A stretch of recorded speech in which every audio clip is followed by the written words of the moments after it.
Welcome to the Dig Deep, the show where we take a look at classic games, comics, movies, and tech, and tell you if they can stand the test of time. We've spoken to the editors at Comic Vine, Screen, Giant Bomb, and Tessit to find out what media has fundamentally informed their love and affection for the mediums they cover. But can these products still hold up for a younger generation?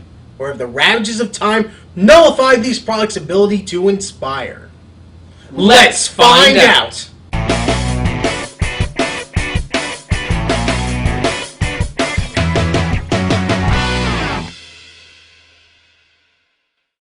The thing I took away from reading Amazing Spider-Man 252 is that it is absolutely trapped in time. And that's the best thing about it and the worst thing about it. And it's the worst thing because it's clearly aged. It's an aged work. It doesn't correspond to any modern interpretation of superheroes. And that can make it hard to get into.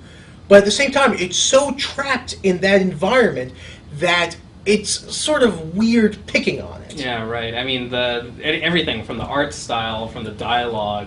There was a line where it said "lame-o," and I was just like, okay, I don't say lame-o. I went in with a predisposition. All comic books are lame, but are lame-os. But it's such a trifle. You know, it's not even 30 pages.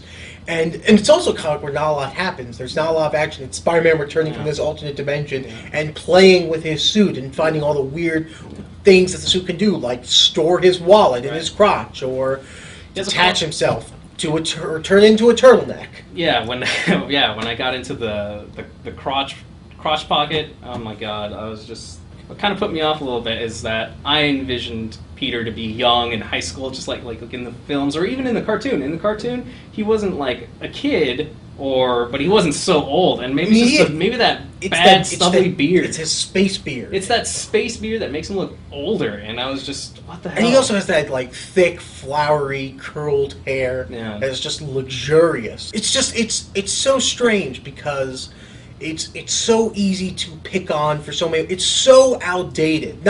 Even just the way it presents its action and its heroes, the way that the heroes monologue to themselves, it doesn't bear any resemblance to modern interpretations of comics, even within other comics. Right. You know, it has its own specific comic book logic, the way in which it doles out story ideas and monologues. Like you were talking about, it was kind of stuck in its own time, apparently whisking away this like budding couple onto a skyscraper. Right, Spider-Man has this bizarre reaction. It's like, you couple need to learn about how to love life. I'm going to pick you up over my back and swing you to a skyscraper. Yeah, that's totally it's nonsense. Comic book world.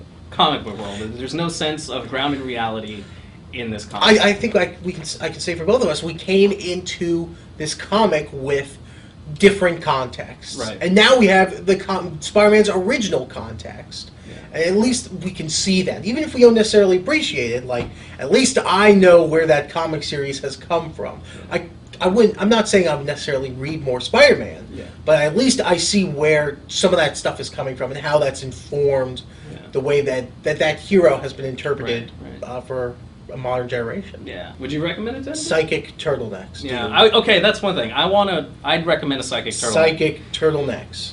Magneto in X-Men First Class, he rocked the turtleneck. I want a turtleneck. How do you think Steve Jobs comes up with all of those incredible ideas? It's the pressure gets applied right here. It's because the pressure is psychic. It's in his... The turtleneck knows. Yeah. But it has to be a black turtleneck. Absolutely. Dark color. That's right. I invented the black turtleneck. If you have a white turtleneck, you're just a douche. And that's going to do it for our inaugural episode of The Dig Deep. Tune in next week where we'll hopefully still have a show. Guns!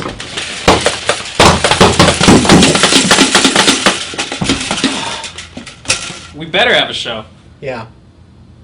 Or else you're going to get the guns, Ethan!